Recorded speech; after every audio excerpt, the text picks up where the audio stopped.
3 livres, une exposition et un même fil rouge, rendre visible l'histoire des femmes, c'est ce que Carmen Winant interroge dans son travail. Mon coup de cœur arlésien, c'est l'exposition double de Carmen Winant et Carol Newhouse. Donc Carmen Winant, elle s'intéresse depuis des années à la représentation des femmes dans son travail, ou plutôt on peut le dire la manière dont elles sont invisibilisées dans les récits collectifs. Le premier versant de cette exposition, c'est donc un dialogue photographique entre Carol et Carmen.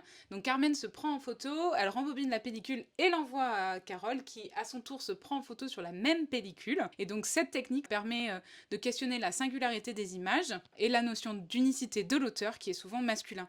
L'autre versant de cette exposition, ça rassemble des archives de la Woman Share. Donc c'est une communauté féministe lesbienne des États-Unis et donc cette fois-ci, elles interrogent la manière dont nous réinventons nos histoires à travers l'autoreprésentation et l'interconnexion. Il n'existe pas de catalogue d'exposition, mais Carmen Winant, elle a déjà publié 3 livres chez MacBooks. On a donc Arrangement, qui est le premier livre qu'elle a publié. Ensuite, on a My Birth et le dernier qui est The Last Safe Abortion.